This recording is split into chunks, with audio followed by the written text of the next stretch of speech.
चलिए अपने अगले टॉपिक पर मूव करते हैं जिसका नाम है identifying word and numeric patterns, जिसको हम लेटर एंड नंबर सीरीज से भी जाना जाता है, जिसको अपन अल्फाबेट एंड नंबर सीरीज भी बोल सकते हैं। ठीक है, ये टॉपिक टीसीएस के स्टैंड पॉइंट से very very very very very very जो टीसीएस के टॉप 5 इंपॉर्टेंट टॉपिक्स है उनमें से एक है। तो मेक श्योर कीजिएगा कि इस पोर्शन को एंड तक देखें और मैं आपको बहुत बढ़िया तरीके से पढ़ाने वाला हूँ और जो भी मैं क्वेश्चंस कराऊंगा उनके अलावा और कोई भी क्वेश्चन आपको आपके एग्जाम में देखने को नहीं मिलेगा। तो बहुत इंपॉर्टेंट है, ध्यान से समझिएगा। इसके अंदर देखो 4 कैटेगरीज बनती हैं। एक होता है नंबर सीरीज, एक होता है लेटर या अल्फाबेट सीरीज, एक होता है अल्फा न्यूमेरिक सीरीज, आप समझ चुके होंगे, जो कि नंबर सीरीज और अल्फाबेट सीरीज का कॉम्बिनेशन है, अल्फा न्यूमेरिक सीरीज। और चौथा होता है सिंबल सीरीज। ठीक है, अब ये जो सिंबल सीरीज है ये एक सेपरेट डिफरेंट टॉपिक है जिसको हम फिगर एंड फैक्चुअल एनालिसिस करके एक टॉपिक पढ़ाऊंगा, उसमें पढ़ेंगे।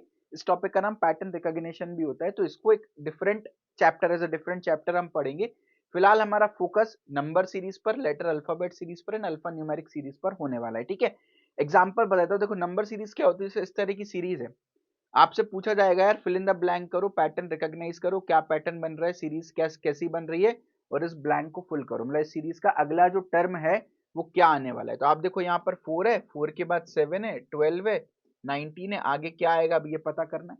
तो अब बहुत सारी टेक्निक्स होती है वो हम सीखेंगे। पहली टेक्निक है कि आप डिफरेंस निकालो। जैसे 4 और 7 का डिफरेंस 3 आता है, 7 और 12 का डिफरेंस 5 आता है, 12 और 19 का डिफरेंस 7 आता है ना। तो ये कैसे निकला, 7 माइनस 4 से, ये 12 माइनस 7 से, ये 19 माइनस 12 से। तो आप देखो डिफरेंस में दो दो का डिफरेंस आ रहा है, 3 के बाद 4 छोड़ के 5 आ रहा है, 5 के बाद 6 छोड़ के 7 आ रहा है। तो इधर 7 के बाद 9 आना चाहिए दो दो के डिफरेंस में। तो ऐसा मैं कौन सा यहाँ पे नंबर रख दूं कि इन दोनों का डिफरेंस 9 आए। तो नंबर में से 19 माइनस करने पे, यानी नंबर और 19 का डिफरेंस क्या है, 9 आए।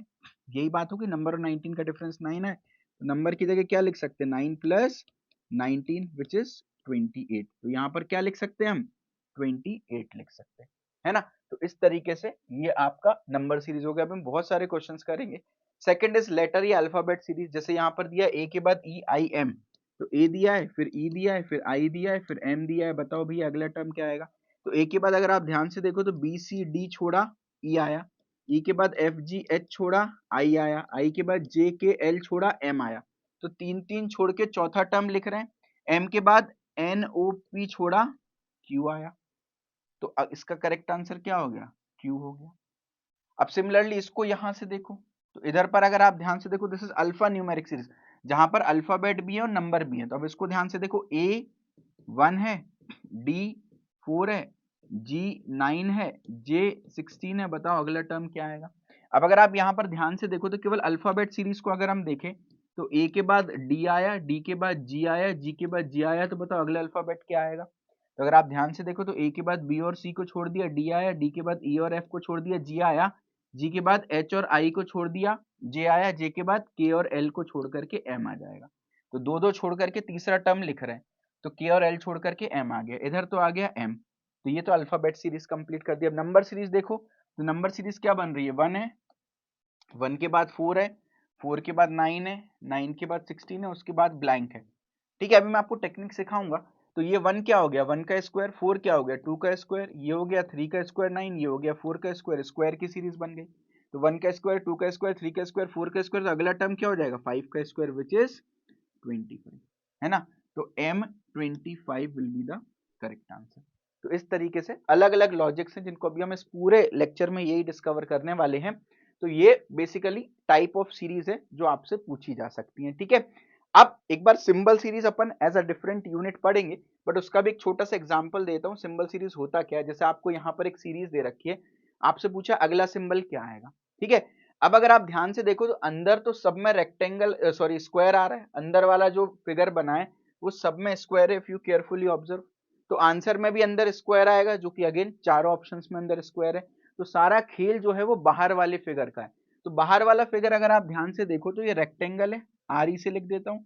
ये रोम्बस है, बाहर वाला फिगर ओवल है ना, और ये बाहर वाला फिगर सर्कल है। अगेन आप देखो, rectangle, rhombus, Oval, circle, rectangle. अगर आप देखो चार चार की सीरीज बन रही है, rectangle, rhombus, Oval, circle, rectangle, rhombus, Oval, circle, ये चार चार का ग्रुप रिपीट हो रहा है।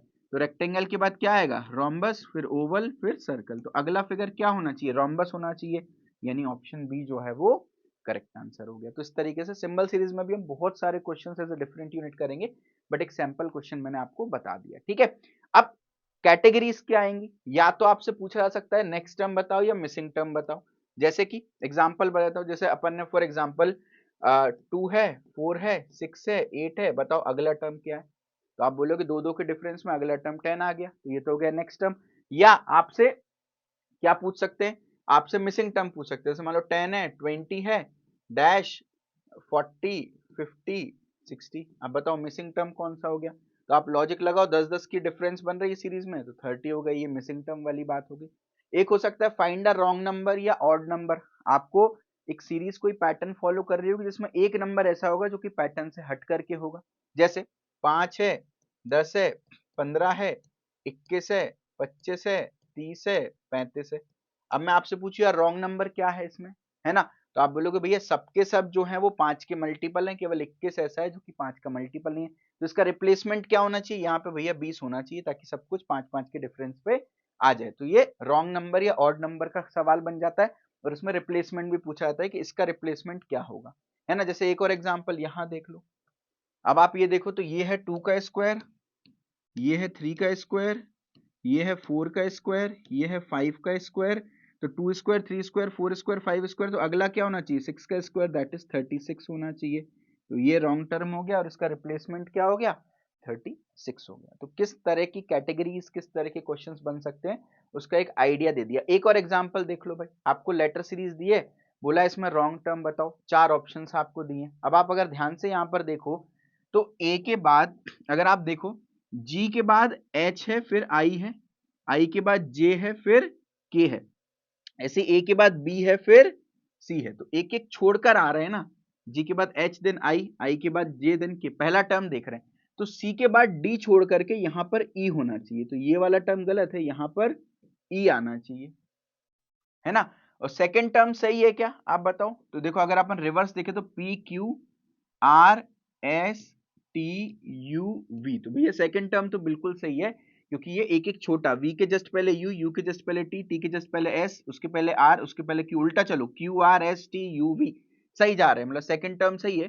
तो E T will be the correct replacement, और गलत टर्म कौन सा हो गया, D T, D T will be the odd term, wrong term, और उसका रिप्लेसमेंट क्या होना चाहिए, ई टी, क्योंकि ई के बाद आप सोचो एफ छोड़ दिया और जी आ गया अगला टर्म, है ना। तो इस तरीके से आप सॉल्व कर सकते हो रॉन्ग टर्म अगला टर्म, है ना। रॉन्ग टर्म भी फाइंड आउट करना अपन ने सीख लिया, ठीक है। अभी आगे और एग्जांपल्स करेंगे, बहुत सारे केसेस करेंगे। कुछ प्री रिक्विजिट है, अगर आपको नंबर सीरीज लेटर सीरीज में अच्छा बनना है, तो कुछ प्री रिक्विजिट्स है जिनका आप ध्यान रख लो। अगर आप 1 से लेके 50 तक के स्क्वायर्स याद कर सकते हो तो बहुत अच्छी बात है। अच्छा, जो ब्रैकेट के बाहर लिखे हैं वो तो कंपलसरी है, करनी है, लेकिन अगर आप प्लेसमेंट 100% श्योरिटी के साथ चाहते हो तो ब्रैकेट के बाद वाले नंबर कर लेना। मतलब 1 से लेके 100 तक के स्क्वायर्स याद आपको होने चाहिए, पर नहीं है तो एटलीस्ट 1 से 50 तक के स्क्वायर्स तो आने ही चाहिए कम से कम। ऐसे ही 1 से लेके 40 तक के क्यूब्स आइडियली आपको याद होने चाहिए, बट नहीं है तो 1 से लेके 20 तक के तो कम से कम कर ही लेना।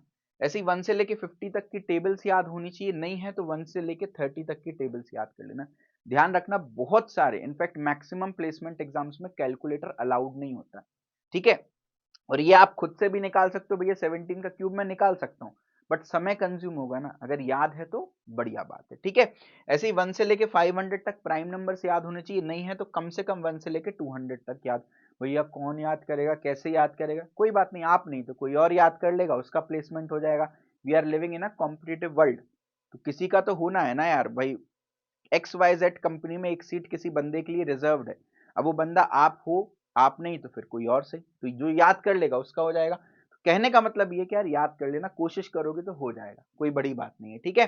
तो 1 से लेके 50 तक के स्क्वायर्स में आपको नोट्स में दे दूंगा, 1 से 20 तक के क्यूब्स नोट्स में दे दूंगा, 1 से लेके 30 तक की टेबल्स नोट में दे दूंगा, और 1 से 200 तक के प्राइम नंबर्स नोट्स में दे दूंगा। मैं ऐसा क्यों बोल रहा हूँ याद करने का, अभी मैं आपको बहुत सारे क्वेश्चंस कराऊंगा ना, तो आपको रियलाइजेशन होगा कि अगर मेरे को याद है तो ही मैं क्वेश्चंस के आंसर्स कर पा रहा हूं, है ना। और सारे इंपॉर्टेंट क्वेश्चंस है जो कि कंपनी में पूछे गए, ठीक है। ऑल पॉसिबल सीरीज एक बार देख लेते हैं, कौन कौन सी सीरीज जो है बन सकती है। अभी इनके एक एक एग्जांपल भी कराऊंगा, जैसे डिफरेंस सीरीज क्या होती है, डबल डिफरेंस सीरीज क्या होती है, square, cube, prime, multiples, factors, series with combination, miscellaneous, ये क्या होता है, इन सब पर एक एक कैटेगरी देखेंगे। मैं आपको गारंटी दे सकता हूँ इन 9 के अलावा कोई 10वां केस नहीं आएगा। तो एक वो होता है ना भैया दिमाग लगाना, भैया लेटर सीरीज नंबर सीरीज में ना लॉजिक नहीं क्लिक होता कि कैसे लॉजिक लगाऊं। मैं कहता हूँ लॉजिक लगाना ही नहीं है, इन्हीं 9 में से कोई एक लॉजिक लग रहा होगा 100%। ठीक है, तो अपन क्या करेंगे, एक एक लॉजिक पर कुछ कुछ क्वेश्चंस देखते हैं और समझते हैं, और इसी बहाने हमारी प्रैक्टिस भी हो जाएगी और लॉजिक भी हमारे डेवलप हो जाएंगे, और इनके हम सैंपल केसेस एग्जांपल्स भी देख ले रहे होंगे। चलिए पहला क्वेश्चन आपकी स्क्रीन पर है, देखिए 2 के बाद 4 आया, देन 8 आया, देन 14, 22, 32, अगला टर्म क्या आएगा। ठीक है, तो अगर आप ध्यान से देखेंगे तो 2 में, अच्छा अगर आप चाहें तो पहले वीडियो को पॉज करके खुद से एक बार ट्राई कर सकते हैं। ठीक है, आपका कॉल है, करेंगे तो बेटर है। तो देखो 2 में अगर मैं +2 कर दूं, +2 कर दूं तो 4 बनेगा, 4 में +4 करूं तो 8 बनेगा, अब +6 करूं तो 14 बनेगा, 8 में +6 करूं तो 14 बनेगा, 14 में +8 करूं तो 22 बनेगा, 22 में +10 करूं तो 32 बनेगा। तो हर बार आप देखो कुछ ना कुछ नंबर प्लस कर रहे हैं, और जो नंबर प्लस कर रहे हैं वो दो दो से बढ़ रहा है। पहले +2 किया, फिर +4 किया, फिर +6 किया, फिर +8 +10, दो दो से बढ़ रहा है। तो अगली बार क्या करूंगा, +12 करूंगा, 32 में 12 ऐड कर दो तो क्या हो जाएगा, 44 हो जाएगा।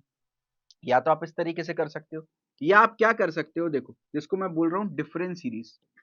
अगर कुछ नहीं भी समझ में आए ना कभी क्या करना है, मैं कहता हूँ डिफरेंस निकाल लेना, उससे आपको बहुत क्लैरिटी मिल जाएगी। जैसे 2 और 4 का डिफरेंस कितना आ गया, 2 आ गया। ऐसे ही 8 और 4 का डिफरेंस 4 आ गया। ऐसे ही 14 और 8 का डिफरेंस 6 आ गया। ऐसे ही 22 और 14 का डिफरेंस 8 आ गया। ऐसे ही 32 और 22 का डिफरेंस 10 आ गया। तो अगर आप ध्यान से देखो तो 2, 4, 8, 14, 22, 32 में मेरे को कुछ सीरीज नहीं दिख रही है, लेकिन अगर मैं इनका डिफरेंस देखूं तो डिफरेंस में मेरे को एक सीरीज दिख रही है। ये सीरीज दिख रही है, 2 2 2 2 2 2 2 ऐड हो रहे हैं, है ना। तो सारे इवन नंबर्स हैं इन रो। तो अगला टर्म जो है वो 12 आना चाहिए। तो 32 और अगले नंबर का जो डिफरेंस है वो 12 आना चाहिए। तो अगला नंबर मुझे नहीं पता, मान लो बॉक्स मान लेता हूँ। तो अगर मैं बॉक्स में 32 माइनस करूं तो 12 डिफरेंस आना चाहिए। तो बॉक्स में क्या रखना है मेरे को, 12 plus 32 which is 44। 44 will be the correct answer. तो इसी को बोलते हैं डिफरेंस सीरीज। अगर आप नोटिस कर पा रहे हो तो मैंने क्या किया, टर्म्स का डिफरेंस निकाल लिया। एक्चुअली कोई सीरीज नहीं दिख रही थी, लेकिन डिफरेंस निकालने पे मेरे को सीरीज दिखी और अकॉर्डिंगली मैं अपना आंसर निकाल पाया। तो पहला पॉसिबल कैटेगरी डिफरेंस सीरीज क्या होती है उस पर आइडिया आपको लगा होगा। कई बार क्या होगा, डिफरेंस सीरीज निकालने से भी काम नहीं चलेगा, तो वहां पर अपन को डबल डिफरेंस सीरीज निकालनी पड़ेगी। जैसे ये एक एग्जांपल देखो, 1 है, 3 है, 6 है, 11 है, 19 है, 31 है, और उसके आगे ब्लैंक लगा हुआ है। ठीक है, अब अगर मैं डिफरेंस निकालूं, 3 और 1 का डिफरेंस 2 आ रहा है, 6 और 3 का डिफरेंस 3 आ रहा है, 11 और 6 का डिफरेंस 5 आ रहा है, 19 और 11 का डिफरेंस कितना आ रहा है, 8 आ रहा है, 31 और 19 का डिफरेंस 12 आ रहा है। तो अगर आप ध्यान से देखो तो डिफरेंस सीरीज से भी मुझे कुछ खास समझ में नहीं आ रहा है, 2 के बाद 3, देन 5, देन 8, देन 12। तो मैं क्या करूंगा, डबल डिफरेंस सीरीज निकाल लूंगा।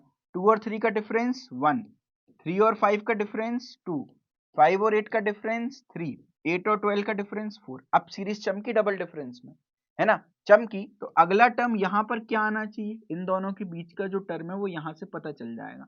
क्या आना चाहिए बताओ आप, डिफरेंस अगला 5 आना चाहिए।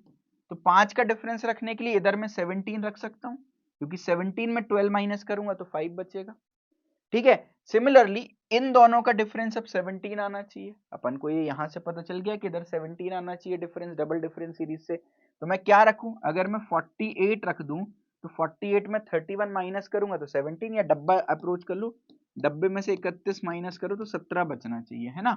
तो क्या आ जाएगा डब्बे में, 31 प्लस 17 विच इज 48, है ना। तो 48 will be the correct answer. अच्छा, अगर डबल डिफरेंस सीरीज में भी कोई सीरीज नहीं मिलती तो ट्रिपल डिफरेंस निकाल लो, 4 बार डिफरेंस कर लो, 5 बार डिफरेंस कर लो, आपको डेफिनेटली कभी ना कभी कोई ना कोई सीरीज मिलेगी। ठीक है, एक और एग्जांपल देखो, यहाँ पर ध्यान से समझो इसको। अब या तो हो सकता है एक बार डिफरेंस लेने पे काम चल जाए, या तो हो सकता है 2 बार डिफरेंस लेना पड़े।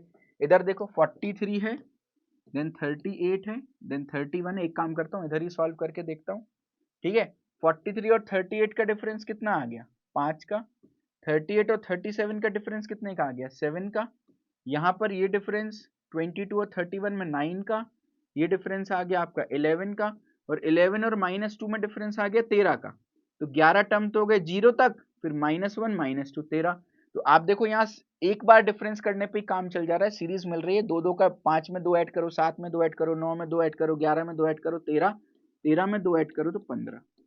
अच्छा 15 का डिफरेंस लाने के लिए यहाँ पर मेरे को -17 रखना पड़ेगा, है ना, बात समझ में आती है, क्योंकि -17 में -2 करूंगा तब जाके मेरे को 15 का डिफरेंस मिल रहा होगा यहाँ पर। देखो क्योंकि सीरीज आपकी रिड्यूस हो रही है, तो माइनस में चले गए तो माइनस में सीरीज बढ़ेगी, इन दोनों के बीच का डिफरेंस जो है आप देखोगे तो 15 आ रहा होगा, है ना। तो इस तरीके से आप डिफरेंस या डबल डिफरेंस की हेल्प से बहुत सारे क्वेश्चन सॉल्व कर सकते हो, है ना। और क्वेश्चन देखते हैं, अब यहाँ पर ध्यान से देखो, अब आप इस सीरीज में एज अ होमवर्क कर लेना विद्यार्थी करते हुए, आप डिफरेंस निकाल के देख लेना, डबल डिफरेंस कर लेना, ट्रिपल डिफरेंस कर लेना, आपको कुछ भी नहीं समझ में आ रहा होगा। 99% लोग इस क्वेश्चन को सॉल्व नहीं कर पाते। रीजन, यश भैया की बात नहीं मानते। मैंने जब आपको बोला है 1 से लेके 50 तक के स्क्वायर्स आपको याद होने चाहिए, आप तो बोल रहे भैया मैं तो कैलकुलेट कर लूंगा, करते फिरो। अगर याद होंगे 1 से लेके 50 तक के स्क्वायर्स तो आपको कुछ चमकेगा यहाँ पर। इस सीरीज को ध्यान से देखो, इधर देखो कुछ चमकेगा, कुछ चमक रहा है क्या? 961, 1024, 1089, 1225, यानी 1156 इसका आंसर हो जाएगा।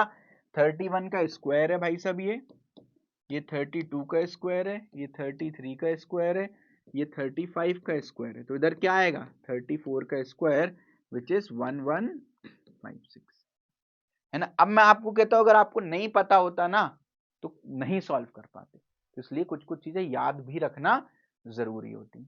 तो difference series, double difference series, square series कैसी होती है वो देख लिया। सिमिलर एक और क्वेश्चन यहां पर देखो भाई, आपको next term in the series निकालना है, ट्राई करो कैसे करेंगे भाई, ध्यान से अगर आप ऑब्जर्व करो क्या होगा। अगेन मुझे कुछ अगर समझ नहीं आ रहा तो मैं क्या करूंगा, सबसे पहले मैं तो भैया डिफरेंस सीरीज ही निकालूंगा। तो एक काम करो, 30 और 34 का डिफरेंस क्या आ गया 4, 34 और 43 का डिफरेंस 9, 43 और 59 का डिफरेंस कितना आ गया, ये मुझे दिख रहा है 16, 84 और 59 का डिफरेंस 25, और 84 और 120 का डिफरेंस 36। अब क्या डिफरेंस सीरीज में मुझे कुछ चमक रहा है? हाँ भैया चमक रहा है, ये है 2 का स्क्वायर, 3 का स्क्वायर होता है 9, 4 का स्क्वायर होता है 16, 5 का स्क्वायर होता है 25, 6 का स्क्वायर होता है 36। तो अगला टर्म यहाँ पर क्या बचेगा, तो 7 का स्क्वायर आ जाएगा, है ना, क्योंकि 2 का स्क्वायर, 3 का स्क्वायर, 4 का स्क्वायर, 5 का स्क्वायर, 6 का स्क्वायर, 7 का स्क्वायर विच इज 49। तो अगर मेरे को 49 डिफरेंस लाना है तो मैं क्या करूं बताओ। तो यहाँ पर जो नंबर है इसमें 120 माइनस करने पे 49 आए, तो नंबर क्या हो गया 120 प्लस 49 विच इज, कर लो भाई 961, 169 will be the correct answer है। बात समझ में आ गई। तो अगर आप ध्यान से देखो तो यहां पर मैंने डिफरेंस सीरीज को और स्क्वायर सीरीज को कंबाइन कर दिया। तो पहले डिफरेंस निकाला, फिर डिफरेंस की सीरीज आइडेंटिफाई करने के लिए स्क्वायर सीरीज वाला लॉजिक लगाया, तो इवेंचुअली हम आंसर तक पहुंचे। तो कई बार क्या हो सकता है, इनकी मिक्स्ड कैटेगरीज भी आ सकती हैं, कि इनमें से 2 को या 3 को मिला करके कैटेगरी बना दी। ठीक है, समझ पा रहे हो। अगले क्वेश्चन पर मूव करते हैं। यहाँ पर ध्यान देखो, next term missing term in the series, ये बीच वाला टर्म निकालना। अगेन मैं बोल रहा हूँ तुम डिफरेंस निकालते रहो, डबल डिफरेंस निकालते रहो, कुछ भी करते रहो, you will not be able to solve this अगर आपको 1 से लेकर 20 तक के क्यूब्स याद नहीं होंगे, जो कि मैंने आपको याद करने का टास्क दिया हुआ है। अब आप देखो यहाँ पर कुछ चमक रहा है क्या आपको, इसमें देखो ध्यान से, वेरी गुड, 729, 1000, 1331, 2197, तो बीच में क्या आएगा 1728 बच गया, है ना। तो लॉजिक क्या है भैया, ये है 9 का क्यूब अपना, ये है 10 का क्यूब, ये 11 का क्यूब, ये 13 का क्यूब, तो यहाँ पे क्या आएगा 9 10 11 है, बचा क्या 12 का cube will be the answer है। ठीक है, तो आप अगेन मैं वही बोल रहा हूँ, अपन लॉजिक नहीं क्लिक कर पाते ना, तो आपके दिमाग में इतना श्योर हो गया, कुछ नहीं समझ में आएगा तो डिफरेंस डबल डिफरेंस करके देख लूंगा, नहीं समझ में आएगा तो स्क्वायर सीरीज में कुछ बन सकता है क्या, नहीं समझ में आएगा तो क्यूब सीरीज में कुछ बन सकता है क्या। अच्छा, स्क्वायर और क्यूब सीरीज तभी सॉल्व कर पाओगे जब आपको 1 से लेके 50 या 1 से लेके 100 तक के स्क्वायर याद होंगे, या 1 से लेके 20 या 1 से लेके 40 तक के क्यूब याद होंगे। 40 तक नहीं कर पा रहे, कम से कम 20 तक कर लो क्यूब, स्क्वायर 100 तक नहीं कर पा रहे, कम से कम 50 तक कर लो, है ना, आराम से कर पाओगे। अगर आप ध्यान से ऑब्जर्व करोगे तो कुछ कुछ पैटर्न्स आपको दिखते रहेंगे सीरीज में, है ना। जो स्क्वायर की सीरीज जब आप याद करोगे तो आपको कुछ ना कुछ पैटर्न दिखेंगे इनमें, जब आप देखोगे तो कुछ ना कुछ याद करने की आपको ट्रिक्स देखो, यहाँ पर 4 4 है, अगला 5 5 है, 6 6 है, 7 7 है, देन 8 9 है। अब इधर देखो ये 41 है, ये भी 41 है, सेकंड 84 है, ये भी 84 है, ये 29 है, ये भी 29 है, ये 76 है, ये भी 76 है। तो इस तरीके से आपको कुछ ना कुछ पैटर्न देखने को मिलेंगे। अब इधर देखो 16 17 18 19 20 21 22 23 24 25 लाइन से नंबर आ गए। अब ये क्या है, 9 का स्क्वायर, 8 का स्क्वायर, 7 का स्क्वायर, 6 का स्क्वायर, 5 का स्क्वायर, 4 का स्क्वायर, 3 का स्क्वायर, 2 का स्क्वायर, 1 का स्क्वायर, 0 का स्क्वायर। तो ये स्क्वायर्स लिखे हुए हैं रिवर्स में, अगर आप ध्यान से देख पा रहे हो तो, राइट। तो इस तरीके से आपको हर सीरीज में कुछ ना कुछ पैटर्न जरूर से देखने को मिलेंगे। तो इन सीरीज को भी आप आसानी से याद कर सकते हो अगर थोड़ा सा अपन ऑब्जर्व प्रॉपरली करें, ठीक है। फिलहाल अगले क्वेश्चन पर मूव करते हो। तो अपन ने डिफरेंस सीरीज देख ली, डबल डिफरेंस सीरीज देख ली, स्क्वायर सीरीज देख ली, क्यूब सीरीज देख ली, ठीक है। अगला क्वेश्चन आप ध्यान से देखो। अब आप बोलोगे भैया यहाँ पे जो डिफरेंस है वो आ रहा है किसका, 6 का, यहाँ पे डिफरेंस आ रहा है 4 का। अब मैं क्या करूं, अगर मैं इधर कुछ लगाऊंगा तो 5 का डिफरेंस आता, तो फिर इधर 4 का आता, तो फिर इधर 3 का आता। तो डिफरेंस सीरीज से तो काम नहीं चल रहा है भाई। तो क्या करें, अगर मेरे को प्राइम नंबर पता है तो 31 के बाद अगला प्राइम नंबर क्या आता है, 37 आता है। 37 के बाद अगला प्राइम नंबर क्या आता है, 41 आता है। 41 के बाद अगला प्राइम नंबर क्या आता है, 43 आता है। 43 के बाद अगला प्राइम नंबर क्या आता है, 47 आता है। तो ये बेसिकली कुछ भी नहीं है, प्राइम नंबर्स के सीक्वेंस लिखे हुए हैं। अगर मैं 31 से 47 तक लगातार प्राइम नंबर्स देखूं तो ये देखो, ये सीरीज मिल रही 31 37 देन 41 देन 43 देन 47, ठीक है। एक और क्वेश्चन देखो, ये टीसीएस का प्रीवियस ईयर क्वेश्चन है, हमारे लिए इंपॉर्टेंट है। तो 6 है, 6 के बाद 15 है, 15 के बाद 35 है, देन ब्लैंक है, देन 143 है।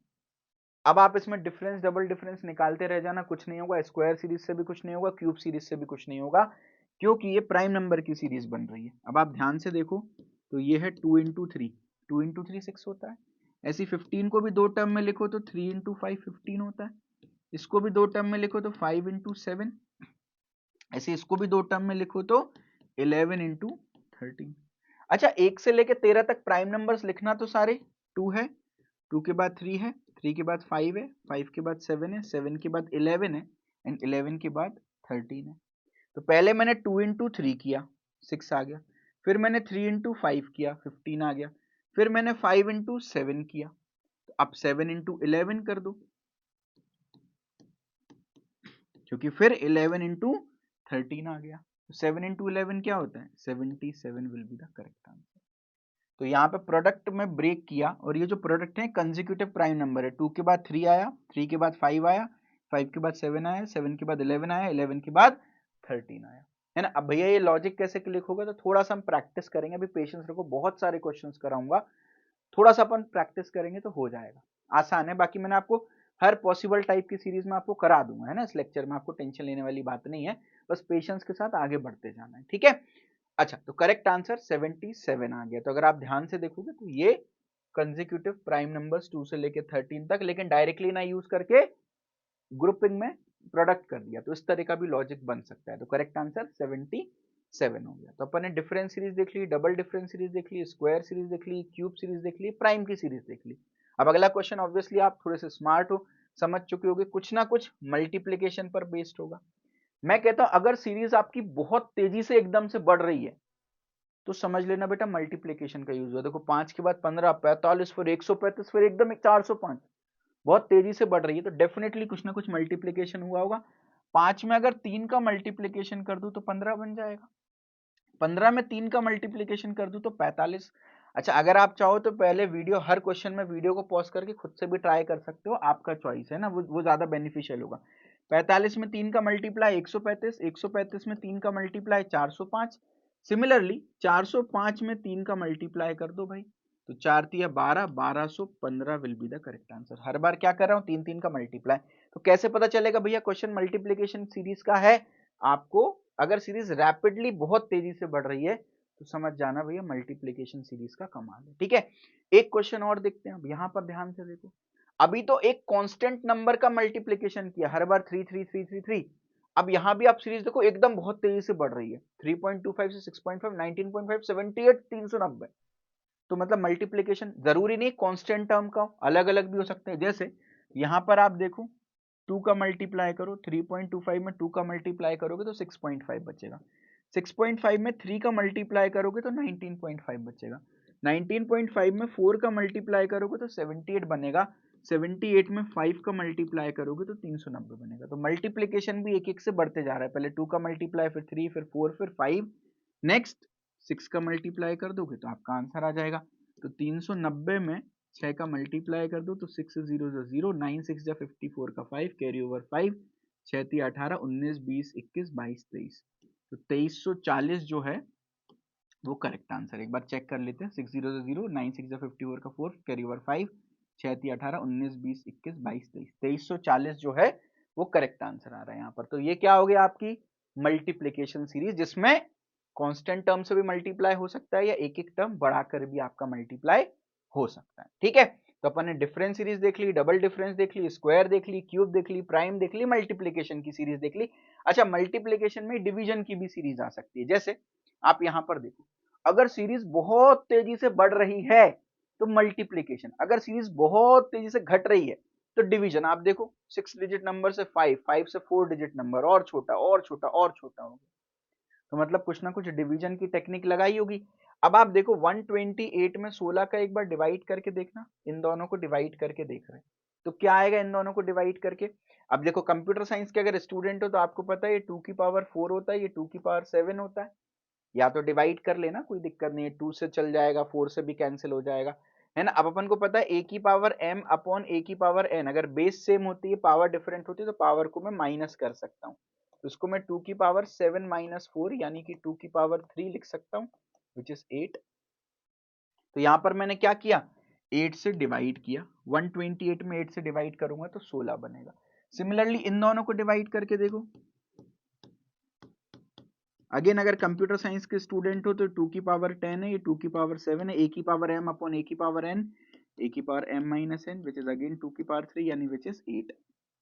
तो यहां पर भी 8 का डिवाइड किया होगा, 1024 में 8 का डिवाइड कर दूंगा तो 128 बचेगा, 128 में 8 का डिवाइड कर दूंगा तो 16 बचेगा, 16 में 8 का डिवाइड कर दूंगा तो 2 बचेगा, इधर 2 आना चाहिए क्योंकि 16 में 8 का डिवाइड करने पे 2। तो ये सब बेसिकली क्या डिवीजन बाय 8 की सीरीज जो है वो फॉलो कर रहे हैं। बाकी देखो आपको चेक करने की जरूरत क्यों नहीं है, क्योंकि 8000 में अगर 8 का डिवाइड देंगे तो लगभग 1000 ही बचेगा, यहां से भी आप थोड़ा सा अंदाजा लगा सकते हो। ठीक है, ऐसे ही 8 8 जा 64 होता है, तो 8 इंटू 8, 8 इंटू 8 64 कुछ नंबर आ रहा है ना, जो कि आना चाहिए। तो ये डिवीजन बाय 8 है। तो जैसे सिमिलर नंबर का मल्टीप्लीकेशन किया था, ऐसे सिमिलर नंबर का डिवीजन भी कर सकते हैं। तो सीरीज जो है वो बहुत तेजी से भाग रही होती है ना। अगर सीरीज बहुत तेजी से भाग रही है, बढ़ रही है, तो मल्टीप्लीकेशन किया होगा, अगर सीरीज बहुत तेजी से कम हो रही है तो डिवीजन किया होगा। एक क्वेश्चन और देखो इस कैटेगरी पर।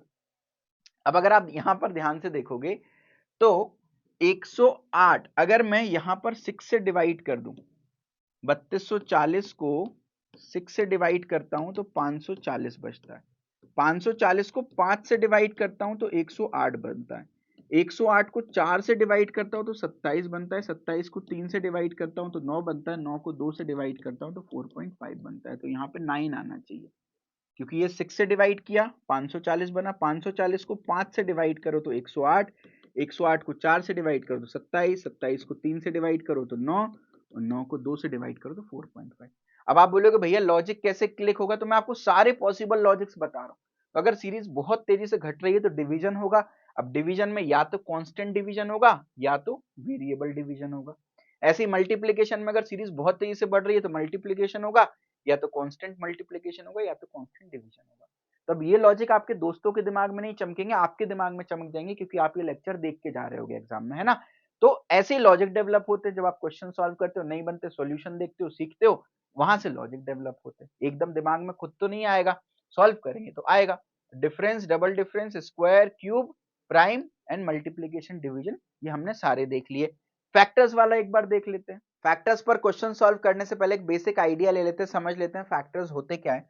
देखिए किसी भी नंबर के फैक्टर्स निकालने, मान लीजिए 18 के फैक्टर्स निकालने, तो मैं बोलूंगा 18 और उससे छोटे वो सारे नंबर्स जिनकी टेबल में 18 आता है, 18 और उससे छोटे वो सारे नंबर जिनकी टेबल में 18 आता है। 1 की टेबल में 18 आता है, 2 की टेबल में 18 आता है, 3 की टेबल में 18 आता है, 4 और 5 की टेबल में 18 नहीं आता, 6 की टेबल में 18 आता है, 7 और 8 की टेबल में 18 नहीं आता, 9 की टेबल में 18 आता है, 10, 11, 12, 13, 14, 15, 16, 17 की टेबल में 18 नहीं आता और 18 की टेबल में 18 आता है। तो ये सारे के सारे 18 के फैक्टर्स हो गए। यानी ये सारे वो नंबर्स हैं जो 18 को डिवाइड करेंगे। जैसे 18 का 1 से डिवीजन हो जाएगा, 18 का 2 से डिवीजन हो जाएगा, 3 से डिवीजन हो जाएगा, 6 से डिवीजन हो जाएगा, 9 से डिवीजन हो जाएगा, 0 रिमाइंडर देगा और 18 से डिवीजन हो जाएगा। इसके अलावा और किसी नंबर से डिवीजन करेंगे तो नहीं होगा। जैसे फॉर एग्जांपल इस लिस्ट में 4 नहीं है तो 18 का 4 से डिवीजन नहीं होगा, कुछ ना कुछ डेसिमल में वैल्यू आएगी। तो इसके अलावा और कोई भी नंबर ऐसे नहीं होंगे 1 से 18 के बीच में जो कि 18 को डिवाइड कर पाएंगे। ठीक है, तो ये फैक्टर का बेसिक आइडिया हो गया। अब क्वेश्चन किस तरह का बन सकता है, अब जैसे यहाँ पर एक सीरीज आप देखो, अब भैया 1 के बाद 2 आया, 2 के बाद 3 आया, 3 के बाद 4 आया, अगर 5 आता तो समझ भी आता।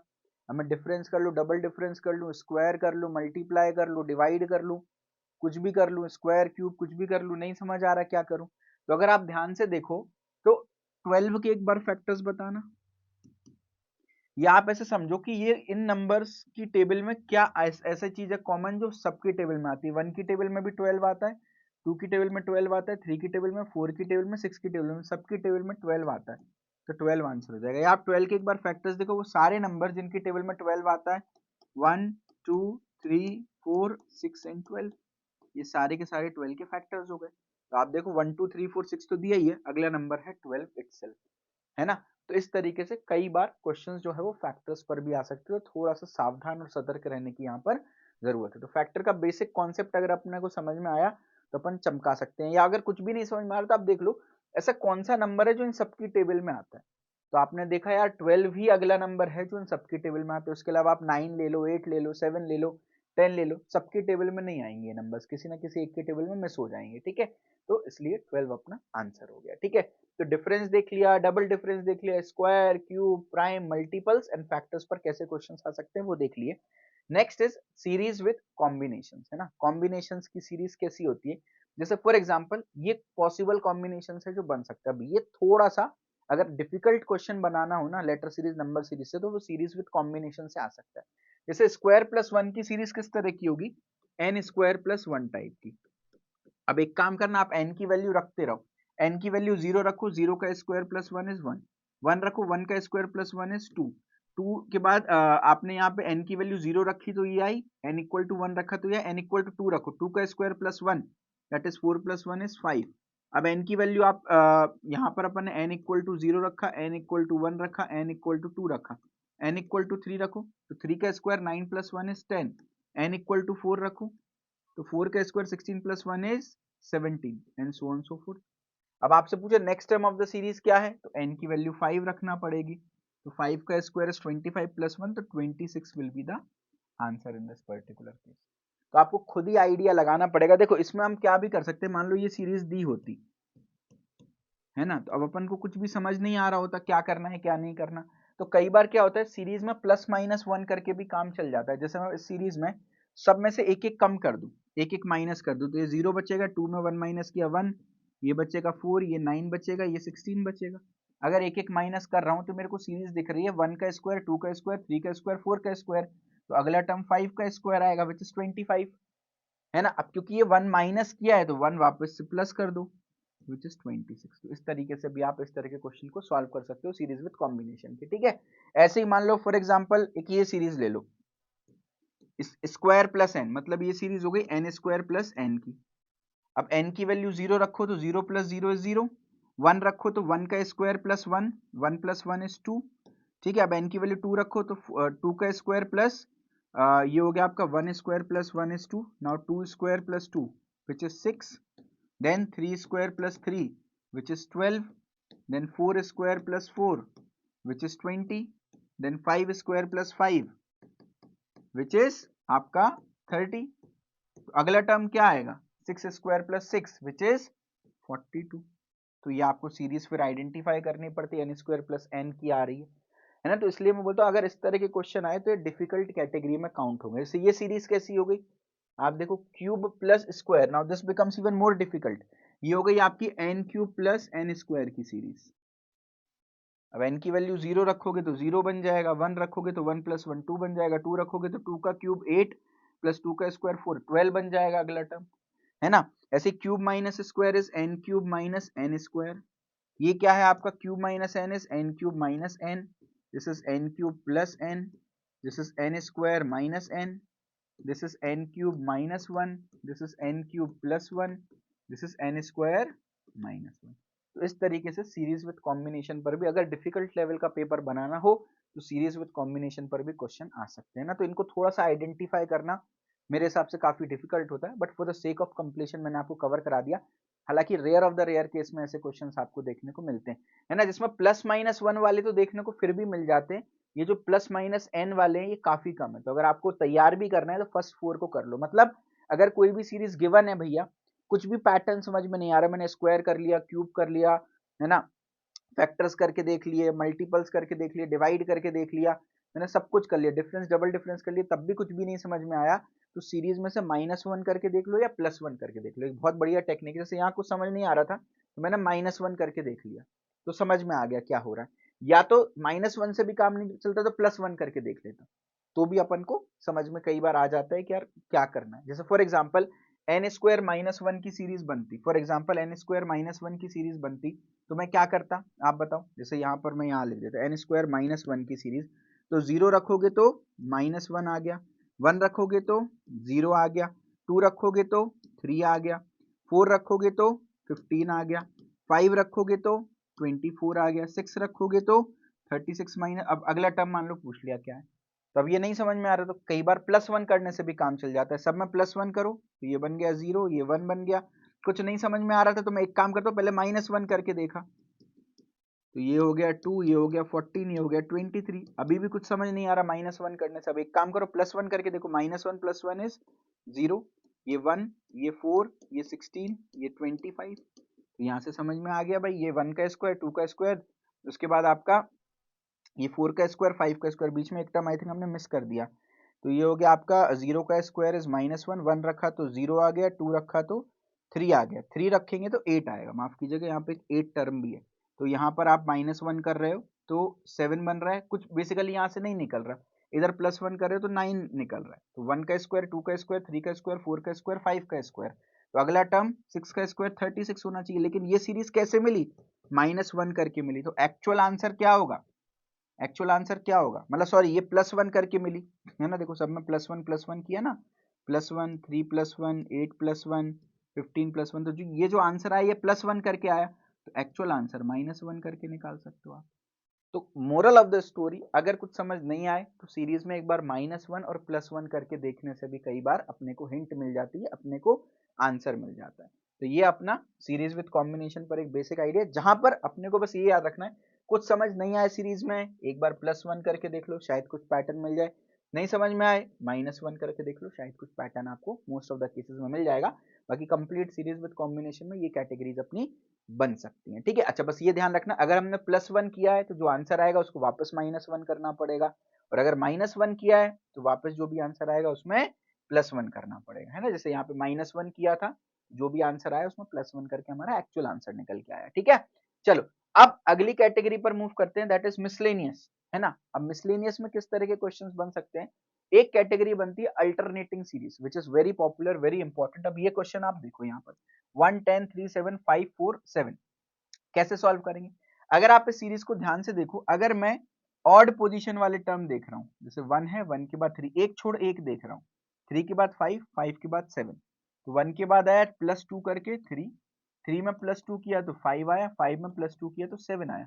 जैसे 7 में +2 करूंगा तो ये वाला टर्म 9 आएगा, ये तो हालांकि हमसे पूछा भी नहीं है, ठीक है। और यहां देखो एक एक छोड़ के, तो 10 में से 3 माइनस किया तो 7, 7 में से 3 माइनस किया तो 4, और 4 में से 3 माइनस किया तो 1 will be the correct answer, है ना।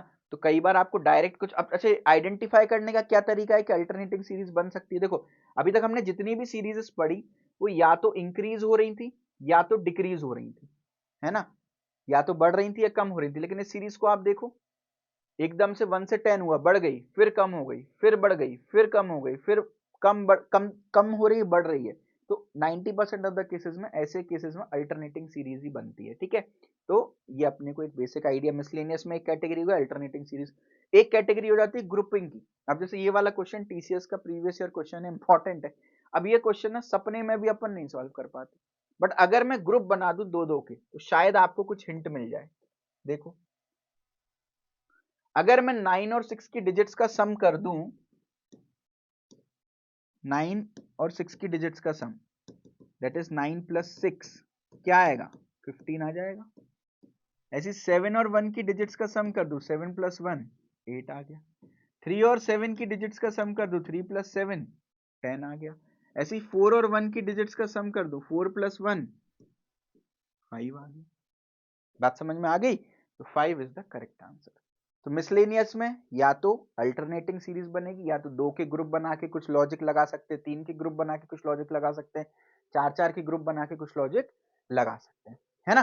तो इस तरीके से अपन ने सारी possible series, difference series, double difference, square, cube, prime, multiple, factor, series with combination और मिसलेनियस सब कुछ देख लिया। तो अब जो आपका जो सवाल है ना सर, लॉजिक कैसे क्लिक होगा, आई थिंक वो आपका सॉल्व हो गया होगा सवाल, क्योंकि लॉजिक इन्हीं में से कुछ आने वाला है। तो इन्हीं लॉजिक्स की हम बार बार प्रैक्टिस करेंगे। कभी भी नंबर सीरीज, लेटर सीरीज आपको लास्ट मोमेंट पे रिवाइज करना है ना, तो अभी तक जो हमने 15 क्वेश्चंस किए ना, अगर आप वो करके चले जाओगे that will be more than sufficient. चलिए आगे बढ़ते हैं। अभी तक हमने नंबर सीरीज, लेटर सीरीज का एक पार्ट पढ़ लिया विच इज नंबर सीरीज। अब दूसरा पार्ट पढ़ते हैं विच इज लेटर सीरीज, जिसको हम अल्फाबेटिक सीरीज भी बोल देते हैं। और नंबर और लेटर सीरीज को मिला के अल्फा न्यूमेरिक सीरीज बन जाती है ना, जिसमें अल्फाबेट और नंबर दोनों होते हैं, ठीक है। अब अभी तक पहली बात तो, अगर नंबर सीरीज में आपको कोई भी डाउट कंफ्यूजन हो तो कमेंट सेक्शन में पूछ लेना। दूसरा, अगर पसंद आया हो तो लाइक कर देना और उसका फीडबैक आप बता देना, ठीक है। अब अल्फाबेटिक सीरीज में मैं आपको बताता हूं, सबसे बढ़िया तरीका होता है अगर आप लेटर टू नंबर मैपिंग याद कर सके। मतलब अगर मैं ABCD को नंबर बाय नंबर लिखूं, A1 B2 C3 D4 E5 F6 G7 H8, इसको बोलते हैं फॉरवर्ड मैपिंग। तो मतलब A को 1 मान रहा हूँ, B को 2 मान रहा हूँ, C को 3 मान रहा हूँ, D को 4 मान रहा हूँ। This is called as forward mapping. अभी अपन रिवर्स मैपिंग भी पढ़ेंगे थोड़ी देर में। तो अगर आप ये याद रख पा रहे हो ना तो बहुत बढ़िया है ना। देखो, अब जैसे ये क्वेश्चन है, इसको सॉल्व करना है, तो अब एक तरीका तो क्या, F के बाद G H I J K then L, L के बाद M N O P Q then R। तो आप देखो 5 5 को छोड़ के छठा वर्ड है, तो R के बाद S T U V W, 5 छोड़ दिया, W के बाद X आ गया। या तो आप इसको ऐसे कर सकते हो, अगेन टाइम कंज्यूमिंग मेथड। उससे बढ़िया तरीका, अगर मेरे को मैपिंग पता है तो F मतलब 6 होता है, L मतलब 12 होता है, R मतलब 18 होता है, तो 6 का डिफरेंस है तो अगला 24 आना चाहिए।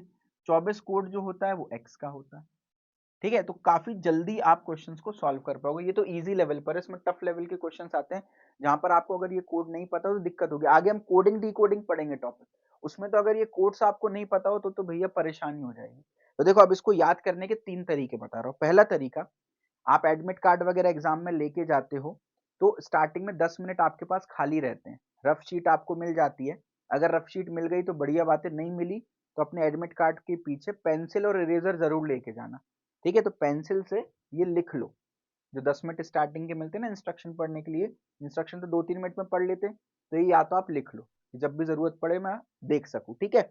या दूसरा तरीका होता है इसको याद करने का, एजोटी, है ना। पहला तरीका थोड़ा सा डेंजरस हो जाता है, कुछ इन्विजिलेटर्स को चीटिंग काउंट कर लेते हैं, कुछ लोग पेंसिल और इरेजर अलाउ नहीं करते, खुद का अपना पेन देते हैं टीसीएस के सेंटर्स में, है ना। कुछ लोग एडमिट कार्ड के पीछे लिखना अलाउ नहीं करते, कुछ लोग रफ शीट जो है एक ही देते हैं, या कुछ लोग एग्जाम शुरू होने के टाइम रफ शीट देते हैं। नंबर ऑफ इश्यूज हो सकते हैं। तो आप इसको रन टाइम पे कैसे बना सकते हो टेबल को, सिंपल है, एजोटी से याद रख सकते हो। एजोटी मतलब ई मतलब 5, जे मतलब 10, ओ मतलब 15, ये 20 और ये 25, ठीक है। अब मेरे को मान लो फॉर एग्जाम्पल P का कोड निकालना है या R का कोड निकालना है, लेट सपोज। अब इसमें मेरे को एक प्रॉब्लम है, R मेरे को पता है O और T के बीच में आता है, पहली बात तो एकदम पता होना चाहिए। मैं तो, मेरे साथ पर्सनली प्रॉब्लम होती है कि मैं ABCD बीच से नहीं पढ़ पाता, स्टार्टिंग से ही पढ़ पाता हूँ, शायद आपके साथ भी होती है, तो कमेंट सेक्शन में मुझे बताइएगा। तो अब मेरे को O के बाद एकदम नहीं क्लिक हुआ क्या आता है, O के बाद PQRS आता है। अगर मैं ABCD पढ़ूं, ABCDFG JK LMNO PQR, अब मैं आगे पढ़ पाऊंगा, ठीक है। तो अब पता कर लिया R इसके बीच में, तो O हो गया 15, MNOP 16, Q 17, R 18। तो आप ऐसे निकाल सकते हो कोड, ठीक है। बाकी ये मेथड भी मैं एडवाइस करूंगा कि आप ना फॉलो करें। मैं जो मेथड बता रहा हूँ ना वो सबसे बढ़िया है। मैं आपको ये सब पूरी याद करने की ना टेक्निक बता देता हूँ, और वो टेक्निक ध्यान से सुनिएगा, आपको बहुत मजा आएगा और बहुत हेल्पफुल भी होगा, क्योंकि कोडिंग डिकोडिंग अभी जब आप पढ़ोगे तब आप इसकी वैल्यू समझोगे। ठीक है, ए से लेके ई तक तो याद ही हो जाएगा यार, ए पहला, बी दूसरा, सी तीसरा, डी चौथा, ई पांचवा, है ना। प्रॉब्लम उसके बाद होगी कि भाई एन कौन से नंबर पे है, तो अब भाई पूरी एबीसीडी पढ़नी पड़ेगी। ठीक है, तो इसको ऐसे याद रख लो, फिक्स सिक्स। कैसे याद रखोगे? F6 मतलब fix six, F for fix, 6 मतलब 6, G7 मतलब ग्रुप ऑफ 7 कंट्रीज, 7 देशों का ग्रुप होता है, तो ग्रुप ऑफ 7 कंट्रीज, तो F fix 6 group of 7 countries. अब आप H को देखोगे अगर ध्यान से, ये H है, अगर मैं इसमें ऊपर और नीचे छत बना दूं और नीचे टाइल्स लगा दूं तो क्या ये 8 बन गया? ध्यान से देखो, यस और नो। तो H का जो स्ट्रक्चर है वो 8 की तरह दिखता है, तो H जो है वो 8 से हो गया, देखो ऊपर और नीचे ढक दिया तो ये 8 बन गया। ठीक है, तो fix 6 group of 7 countries, H का स्ट्रक्चर 8 जैसा। आई नो, तो आई ऐसा लिखते हैं, इसको घुमा दिया तो 9 बन गया। या तो बोल दो आई नो, मुझे पता है, मुझे पता है को इंग्लिश में कैसे लिखेंगे? I know.